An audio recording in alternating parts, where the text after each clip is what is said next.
C'est Véronique Omar Issafi, conseillère technique à Congo Dorpen, déjà depuis quelques mois. En face de moi, si vous pouvez vous présenter.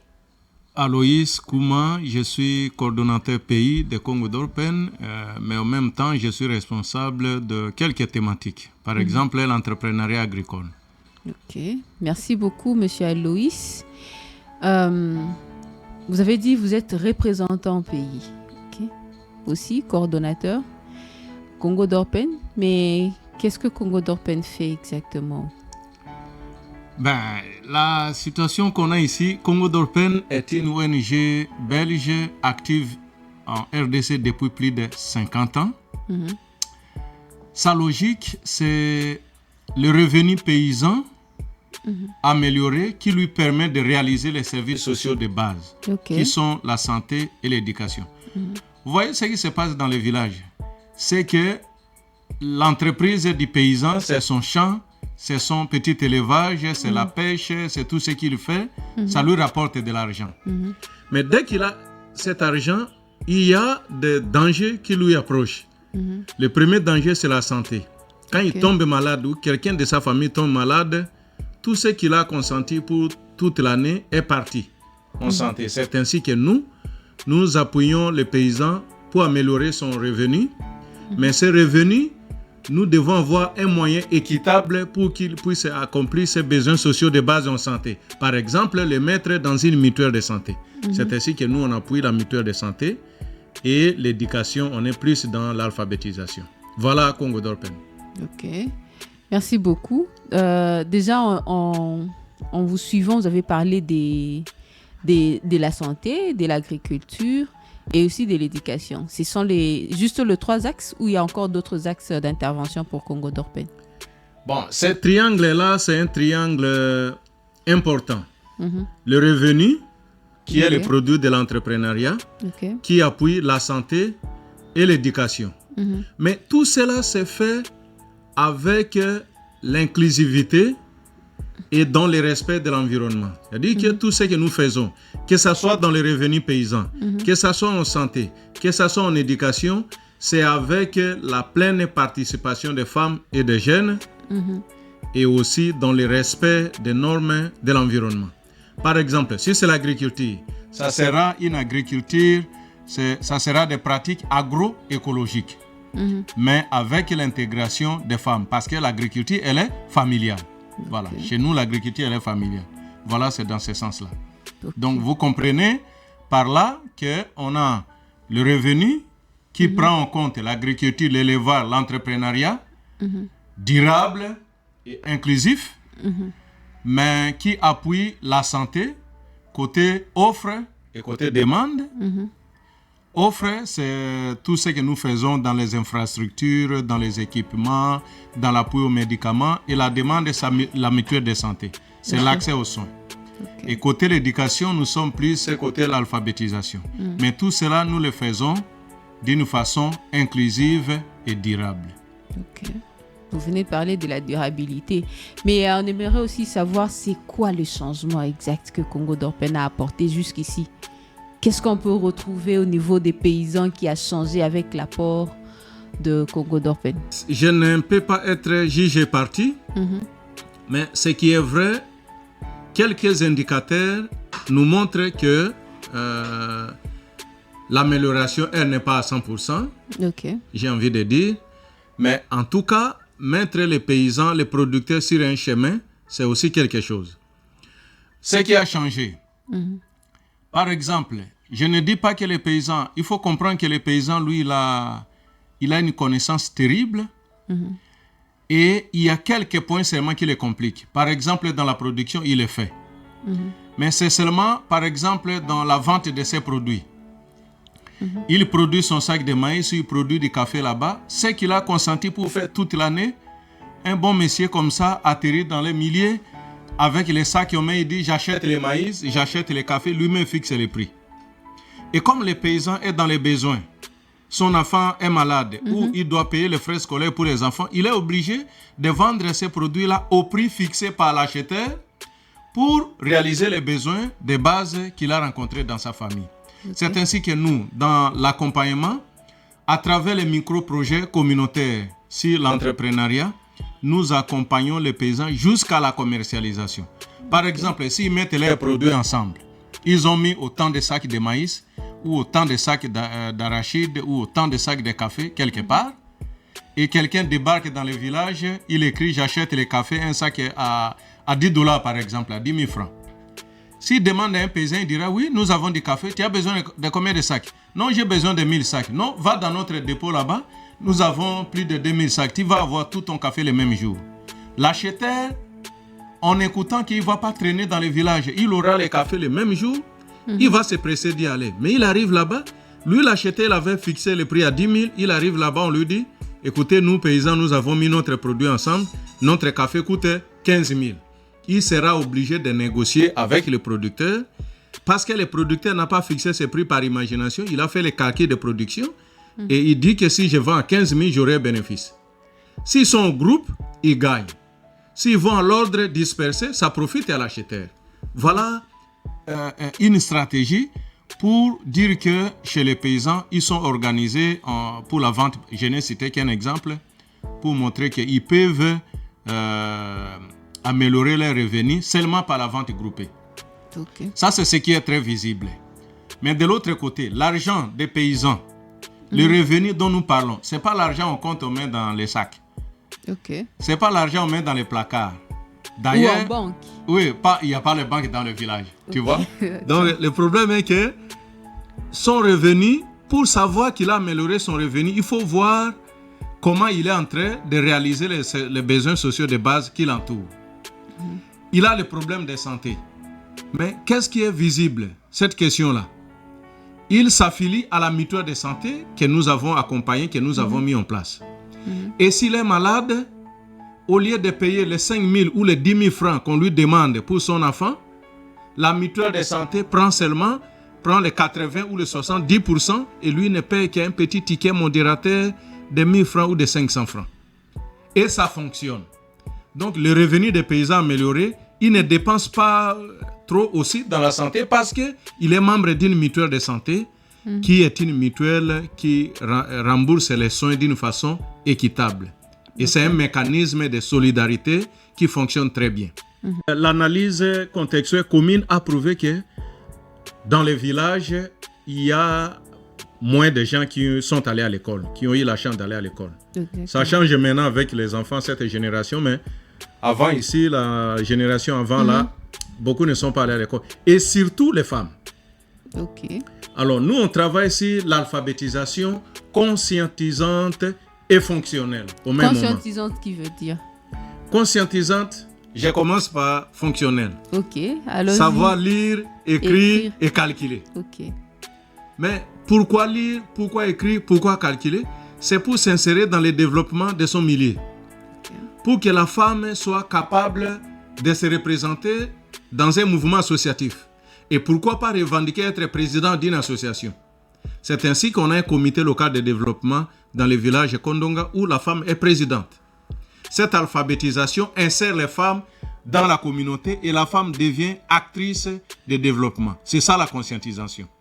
Ok. Voilà. Alors vous voyez, dans l'alphabétisation, conscientisance et fonctionnelle, ça marche. Dans la mutuelle de santé, ça marche. Et dans la stratégie des micro-projets d'appui à l'entrepreneuriat et l'organisation jusqu'à la vente complète, ça marche. Et nous pensons que si on a assez de revenus, on continue sur cette direction. Petit à petit, on va arriver à améliorer ces conditions de vie-là. Ok. Merci beaucoup pour ces explications.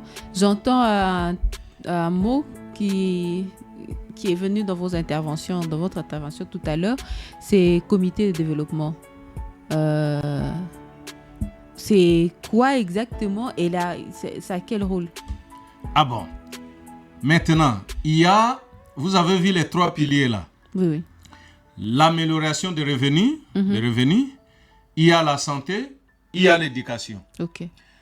Nous, on s'est dit, même dans les revenus, pour améliorer les revenus des producteurs, ils sont très nombreux. Il faut les cibler. Il faut cibler la filière qui est jugée rentable. Par exemple, les cafés. Maintenant, on ne va pas aller à l'ordre dispersé. Ils sont très nombreux. Il faut les mettre dans un groupement, dans une association, dans une petite coopérative simplifiée. Et ces producteurs-là, on les organise en une petite coopérative. Ceux qui travaillent en santé, le problème de santé, c'est un problème communautaire. Par exemple, il faut construire un centre de santé. Il faut capter une source d'eau. Ça concerne tous les villages. Là, il faut mettre un comité qui permet aux gens de discuter en matière de santé et de rendre l'information aux autres. On a le comité de développement de santé pour chaque aire de santé que nous organisons. Au niveau de l'alphabétisation et de l'éducation, on a pour les parents les comités des parents des élèves. Pour les centres d'alphabétisation, les comités de gestion des centres d'alphabétisation. Et on se retrouve là avec plusieurs catégories d'organisation de la société civile. Pour l'éducation formelle, les comités des parents des élèves que nous accompagnons. Pour l'alphabétisation, comité de gestion des centres d'alphabétisation. Pour la santé, comité de développement de santé. Pour la mutuelle de santé, section mutualiste. Pour les petits entrepreneurs, on fait un petit groupe, le groupe des entrepreneurs. Alors, chaque groupe délègue des individus, femmes ou hommes, pour siéger au niveau de chaque aire de santé et former un cadre de concertation que nous appelons comité local de développement. C'est ainsi qu'au niveau de chaque aire de santé, les organisations de la société civile, les individus ou les groupes d'individus que nous avons ciblés sont organisés en structures thématiques. Santé, thématique éducation formelle, thématique éducation non formelle, thématique entrepreneuriat. Et ils se regroupent tous et ils forment un cadre que nous appelons comité local de développement pour leur permettre de discuter, d'avoir les informations sur tout ce que les autres font. Je donne un exemple simple. Dans un village, quelqu'un a des sacs de niébé, il veut vendre des semences.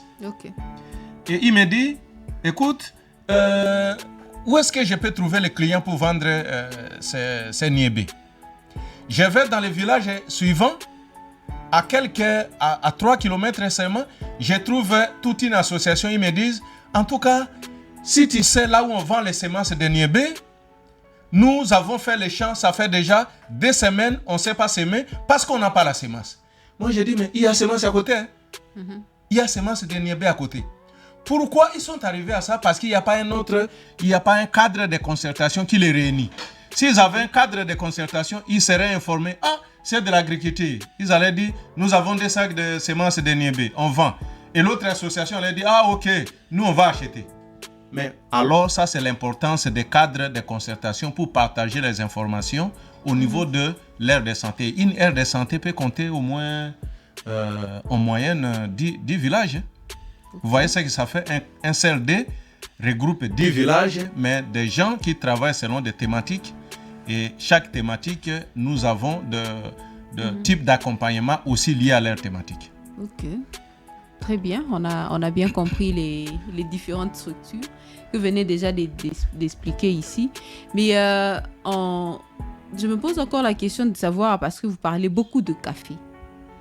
Apparemment, le café, c'est une filière très importante. Et la question a deux volets. Hein. Premièrement, vous nous rappelez encore l'axe ou l'intervention. Congo d'Or Pen œuvre concrètement dans quelle province? C'est quoi le site? Sa zone d'intervention, donc la zone d'intervention du programme actuel, mais aussi cette filière café qui semble avoir beaucoup d'importance au niveau du programme. Il y a quelles étapes Congo d'Or Pen est en train de poursuivre pour les appuyer? Congo d'Or Pen était très grand à l'époque. Hein? On était dans le Kwango, dans le Kwilu, dans l'Équateur, la province de l'Équateur, dans le nord Ubangi, dans le sud Ubangi. Okay. Actuellement, nous sommes rien que dans le sud Ubangi. Les projets Ensemble Agissons se passent dans le sud Ubangi, dans la zone de santé de Boto et dans la zone de santé de Boamanda. Okay. Mais à part le Congo, nous sommes aussi actifs au Maroc. Congo d'Or Pen travaille avec un autre partenaire là-bas, Karama Solidarity. Ça, c'est les 2 zones d'intervention. Donc, au Congo et au Maroc. Au Congo, nous sommes vers le sud Ubangi, la province du sud Ubangi. dans la zone de santé de Boto et dans la zone de santé de Bouamanda. Ok. Vous venez de parler de partenaires locaux. Au Maroc, vous parlez des Karama. Alors, pour la RDC, c'est qui est le partenaire local de Congo Dorpen? Au Maroc, comme j'ai dit, on travaille avec Karama Solidarity et aussi Doubangui ici en RDC. Congo Dorpen travaille avec son partenaire historique, CDI Bouamanda. Mais la question sur les cafés, ça m'intéresse beaucoup. Voilà. Miko, on revient sur les cafés. Marcelis, ce sont des gens, les noms là ou des structures, j'ai entendu depuis très longtemps, ils nous appuient depuis tout ce temps sur les cafés. Et je suis très intéressé pour parler du café. Allez-y. Le premier travail que nous faisons dans les cafés, c'est cibler les producteurs de café. Ils sont très nombreux, mais nous sommes dans une zone bien circonscrite, 10 aires de santé. Nous avons ciblé 314 producteurs de café. C'est moi pour cette fois-ci. Maintenant, avec les 314 producteurs, nous commençons l'accompagnement. L'accompagnement commence par chaque producteur établit un document de micro-projet. Nous avons conçu un petit canevas, ça peut être écrit en langue locale, comment demander un micro-projet pour que ça soit appuyé par les projets. Chaque producteur de café, nous l'appelons PL, Petit Entrepreneur Local. Alors, la moyenne des champs que nous avons appuyés par individu, c'est au moins 2000 hectares. Nous achetons des semences, des sachets polyéthylène, des machettes, les outils aratoires, arrosoirs, et nous appuyons. Comment on appuie? On regroupe les producteurs de café là-bas, et puis dans un village, on monte un germoir. Donc, nous faisons une longue plate-bande, nous achetons les graines, on les achète à Kisangani. Ok. Et puis, mais ce parce sont que des localement, graines. on ne trouve pas des graines. Oui, le café local a été attaqué par une maladie, la trachéomycose. Okay. Maintenant, la station de Yangambi a livré des semences de café trachéo-résistantes. Nous achetons à partir de là-bas, les projets achètent. Et dans les villages, on monte des pépinières avec les producteurs. On commence par les germoirs. On monte les germoirs. Quand le café commence à lever, on a des feuilles, forme papillon. Quand ça dépasse un peu, nous prenons les plantiers là-bas, qui sont vigoureux, droits. Nous les mettons dans les sachets. Ça devient la pépinière. Okay. Nous conduisons la pépinière pendant 3, 4, 5 mois. Ça arrive à la période pour planter. Et nous, les paysans, chaque paysan fait son champ. Nous, on vient voir, on fait l'épiquetage. Et puis, on fait la trouaison. Nous distribuons ces plantiers de café et les cafés sont plantés. Okay. Et l'entretien continue. Jusqu'à 3 ans, ça commence la première production. Et 4 ans, la production commence. Alors, maintenant, avec les 314 producteurs, il y en a qui ont leur ancienne plantation qu'ils avaient abandonnée. Nous les accompagnons pour régénérer cela. Parce que le café, même s'il fait 50 ans, tu peux encore couper, régénérer, il va produire de nouvelles pousses, tu vas trier et il va encore produire comme si c'était un nouveau champ. Okay. Donc, le travail consiste à accompagner les producteurs sur les anciennes plantations et sur les nouvelles plantations. Actuellement, dans ces programmes, on a 309 hectares de café, dont 150,15 hectares sont installés nouvellement avec les pépinières qu'on a montées et 159 hectares, ce sont les anciennes plantations régénérées. Okay. Quand je fais la moyenne pour les 314 producteurs, chacun a au moins 2000 hectares. Voilà un peu. Alors, l'accompagnement ne se limite pas là-bas. Ils ont produit. On a régénéré l'ancienne plantation. On a fait de nouvelles plantations. L'entretien continue jusqu'à la récolte. Nous sommes rendus compte que le café de meilleure qualité, il faut que ça soit traité café baie rouge. Parce que si vous dites il faut le sécher et vendre, le danger c'est que le producteur il sera tenté de ne pas faire la récolte sélective. Il va prendre toutes les graines mis, les graines non mis. Il va étaler sur le sol et le café va prendre le goût du sol. Ça, c'est un mauvais café. Nous, on n'encourage pas ça. Okay. Et notre manière d'accompagner dans les champs de café, c'est dans la zone forestière. On n'utilise aucun pesticide, aucun produit chimique. Donc, ces champs-là est fait. Et jusqu'à la récolte ici, nous les accompagnons, c'est la récolte sélective. Tu ne récoltes que la graine de café qui est devenue rouge cramoisie. Okay. Donc, rouge là, cerise rouge, c'est ça on récolte. C'est pourquoi on dit sélective. Les graines qui ne sont pas rouges, on ne récolte pas. Et ces graines-là, actuellement, nous avons acheté une dépulpeuse motorisée locale qu'on peut installer dans les milliers paysans. Et cette dépulpeuse, le café venu de la récolte sélective sera lavé là-bas, dépulpé, lavé et étalé sous des clés pour avoir un café de qualité. Et ce sera une dépulpeuse pour tous les 314 PL. C'est là le problème, c'est le budget qui nous limite. Normalement, avec 314 producteurs, il faut au moins installer au moins 6 microstations de lavage de café.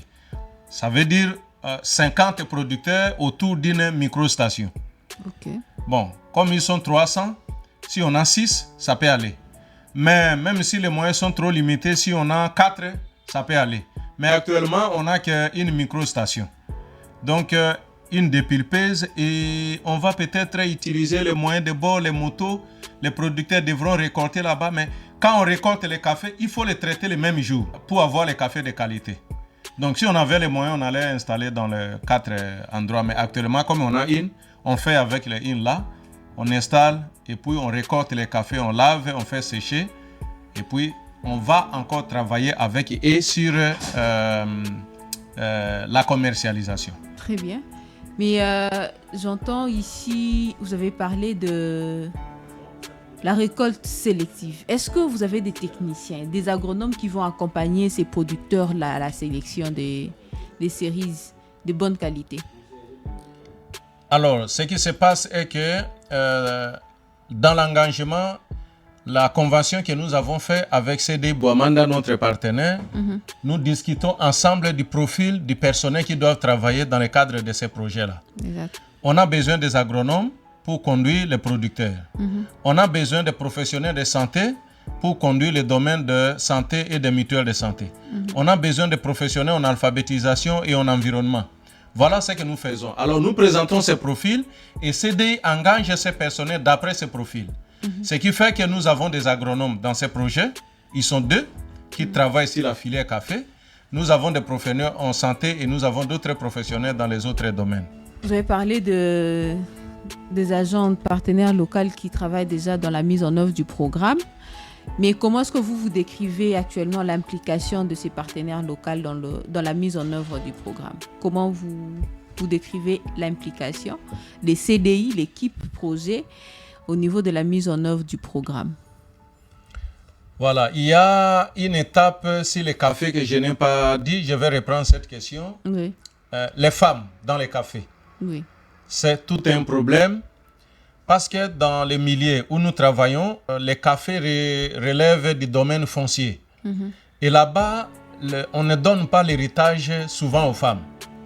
Okay. Donc, sur les 314 producteurs de café que nous avons identifiés, dans tous les rayons, il n'y a que 17 femmes qui sont propriétaires des champs. Ce sont les champs de leurs maris décédés et comme ces femmes ont décidé de ne pas se remarier, elles sont restées avec les enfants et elles gèrent ces plantations. Elles sont membres de cette coopérative que nous avons mis en place parmi les 14. Alors, vous voyez que le nombre de femmes est un peu moins. C'est ainsi que nous mettons dans les champs, surtout dans les nouvelles plantations, des champs en association avec les autres plantes pour intéresser les femmes et les enfants de fréquenter ces champs-là aussi. Okay. Donc, on fait une sorte d'agroforesterie. Le café est souvent installé actuellement sous des arbres de la forêt, mais on fait un éclaircissage pour que l'ombrage ne soit pas très dense, mais aussi en association avec les arbres fruitiers, avec l'ananas, ainsi de suite. Donc, le champ de café, qui était avant tout un champ des hommes, devient le champ de tout le monde, des femmes et des enfants. Okay. Voilà. Mais le partenaire local, CDI Boamanda, lui, pourquoi on l'a même choisi? Parce qu'il a la même vision de développement que nous.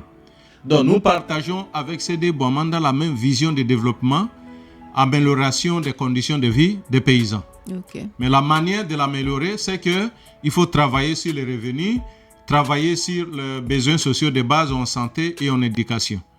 Et il faut le faire toujours d'une façon inclusive et durable. Le partenaire est engagé dans ce travail-là. Ok, très bien. je reviens sur la question de genre, parce que vous avez insisté, vous êtes revenu spécialement pour parler de genre au niveau de la filière café. Mais est-ce que l'environnement aussi est pris en compte dans la mise en œuvre du programme? Oui, comme je l'ai dit, les champs de café sont mis en association avec les arbres fruitiers et les arbres de la forêt, les essences forestières. Et nous montons même des pépinières d'arbres, des essences forestières à croissance rapide. Okay. Et nous les plantons et nous mettons en association avec les bananiers et les autres. C'est-à-dire pour que les non-techniciens, donnez-nous un exemple, parce qu'à croissance rapide, ça veut dire c'est quelle espèce d'arbre? Donc un arbre de la forêt qui, quand vous le plantez, le degré de croissance est rapide. En un an déjà, tu le vois, il occupe un espace. Okay. Il y a un arbre qu'on appelle Ricynodendron. Lui, quand vous le plantez, souvent on utilise pour les clôtures aussi. Quand vous plantez, en une année, il devient un grand arbre. Et c'est un arbre hôte de chenilles. On fait au même moment, nous mettons cet arbre et au mois de juin, juillet, les chenilles viennent dessus automatiquement et les paysans peuvent ramasser des chenilles qui sont un paquet de protéines, comme ils disent que Dieu leur a envoyé. Okay. Vous voyez, donc, côté environnement, c'est l'association avec les bananiers des arbres de la forêt, ou plantation de caféiers sous les arbres de la forêt, ou association de caféiers avec des bananiers, avec de l'ananas. C'est l'agroforesterie en fait. C'est ça que nous faisons. Et le côté genre, c'est plus l'alphabétisation. On a plus de 800 femmes qui sont alphabétisées, dont 160 et quelques, près de 170, ont reçu leur certificat de fin d'apprentissage. Et chez CDI, les responsabilités aussi sont réparties d'une façon thématique. Donc, il n'y a pas un rayon qui appartient à un seul animateur. Okay. Il y a un professionnel de l'environnement qui passe dans tous les rayons. Il y a celui de santé qui passe dans tous les rayons. Et les producteurs, ils sont dans tous les rayons. Donc, les gens... Et puis, nous, Congo d'Open, nous avons ce rôle d'accompagner ces animateurs pour qu'ils travaillent très bien. Pour tous ces programmes, jusqu'à la fin, Congo d'Open va produire au total 65 guides méthodologiques. Ce que nous appelons outils didactiques. Okay. Par exemple, pour le café, il y a une fiche technique qui montre l'itinéraire technique, comment planter le café depuis le début jusqu'à la fin. Ce que j'ai tenté d'expliquer ici, ça se trouve dans un outil qui s'appelle production de café de qualité. Là-bas, il y a les étapes, comment il faut faire, et puis n'importe qui, même si vous n'êtes pas agronome, vous pouvez prendre ça et faire un champ de café. Et dans toutes les thématiques que nous faisons, nous produisons un outil didactique, ce qui permet aux animateurs de suivre ces guides méthodologiques pour réaliser les activités avec les paysans. Ok, ça c'est intéressant parce qu'avec ces outils, un autre programme ou un autre bailleur peut s'appuyer là-dessus pour les dupliquer dans le but d'avoir ce programme dans une autre province. Est-ce que pour tout ce que vous avez fait là comme appui, apporté comme appui au niveau de Congo d'Orpen, quelles sont les autres mesures? Qu'est-ce qu'on peut encore faire? Puisque vous avez cité la dépulpeuse, il y en a combien? Vous en avez doté une, mais il fallait en avoir 4 ou 6 pour que l'appui soit suffisant. Mais quelle autre mesure pour améliorer les conditions de vie des paysans? Nous avons compris que vous pouvez avoir beaucoup d'argent et avoir peu de résultats. Vous pouvez aussi avoir peu d'argent et avoir beaucoup de résultats. Tout dépend de l'approche que vous utilisez.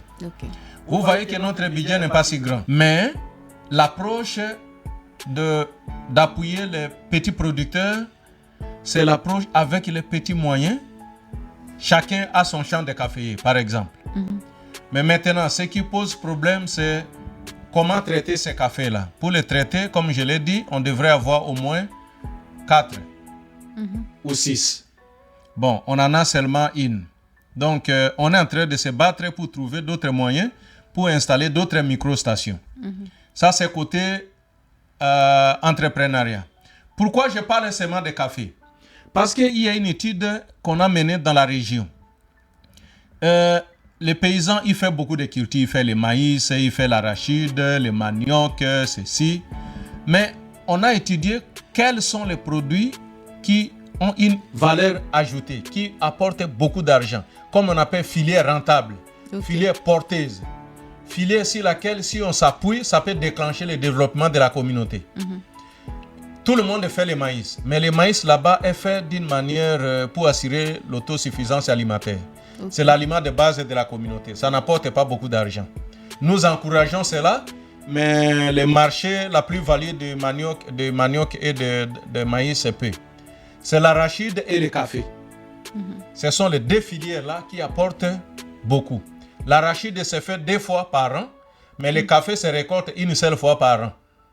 Alors, si base de cette étude qui a révélé que le café est une filière rentable et que l'arachide aussi est une filière rentable, dans l'arachide, les paysans maîtrisent toutes les étapes, depuis la semence jusqu'à la production. Ce que les paysans n'ont pas, c'est seulement la machine pour faire l'huile d'arachide. Ça, il n'a pas. Bon, et puis quand il produit, il décortique son arachide, il y a les acheteurs qui viennent, ça se vend mieux. Nous, on a dit, mais si on se lance pour accompagner le producteur sur l'arachide, le seul volet sera amener des machines, mais nous aussi, on n'a pas ces machines-là. Nous, on s'est dit, mais alors, là où il y a beaucoup de problèmes, le café apporte beaucoup d'argent, mais les paysans, il y a beaucoup d'étapes qui les échappent. La semence, d'ailleurs, qui est de base, c'est pas facile qu'un paysan quitte là-bas et vienne chercher à Kisangani.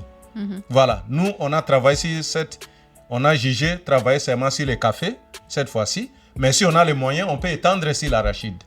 On comprend par toutes ces interventions qu'il y a beaucoup de choses qui sont faites au niveau de Congo d'Orpen. Vous appuyez des pulpeuses, tout l'accompagnement des producteurs, la santé, avec la mutuelle, les centres d'alphabétisation et autres. Ça demande beaucoup de moyens et je veux bien savoir qui finance Congo d'Orpen, qui sont les bailleurs. Comme je l'ai dit, vous pouvez avoir beaucoup de moyens, mais avoir moins de résultats. Vous pouvez aussi, par contre, avoir peu de moyens, mais beaucoup de résultats. Ou vous avez beaucoup de moyens, beaucoup de résultats. Ça peut arriver. Je veux dire que c'est l'approche, la manière de faire les choses qui compte. Très bien. Ici, notre bailleur, nous sommes une ONG belge, notre bailleur traditionnel, c'est la DGD, qui nous donne toujours ces DGD programmes. Qui veut dire direction des voies, c'est la coopération au développement. Il appuie les ONG belges ici en RDC et nous faisons membres. C'est notre bailleur traditionnel. En dehors de ces bailleurs, nous avons des individus et des structures, des fondations qui nous appuient. Comme j'ai cité Marcelis, j'ai parlé de Miko, ce sont eux qui nous appuient dans les cafés depuis très longtemps. Tout ça, nous faisons sur les cafés et même sur la mutuelle de santé.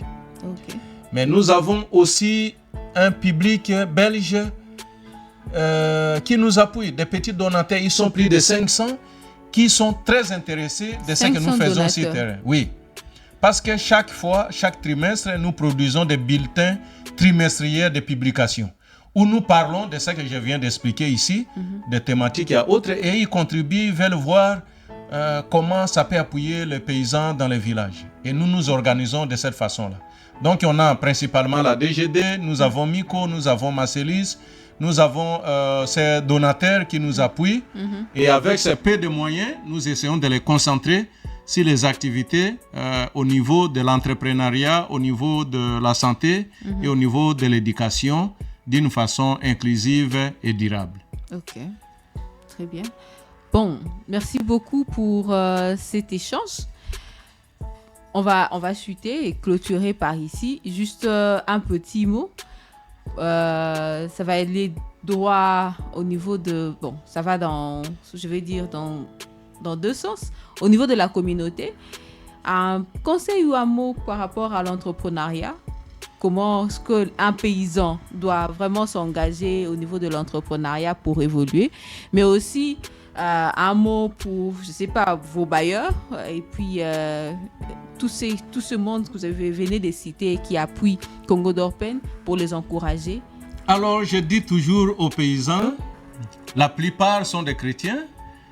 Je leur dis, au commencement, Dieu créa. Le premier verbe que Dieu a conjugué sur la terre, c'est le verbe créer. C'est le verbe de l'entrepreneuriat. Pas au commencement, Dieu dansant, Dieu parlant, Dieu priant. Dieu créé. Créé. Et il continue de créer. Alors, pour vivre, c'est entreprendre ou rien. Donc ici, la valeur est à ces producteurs qui produisent les cafés de qualité et qui produisent de l'arachide, qui font tout pour vivre.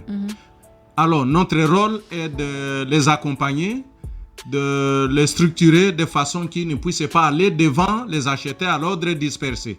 Parce que s'ils vont à l'ordre dispersé, ça va profiter à l'acheteur, mais pas à eux, les producteurs qui sont les propriétaires des produits.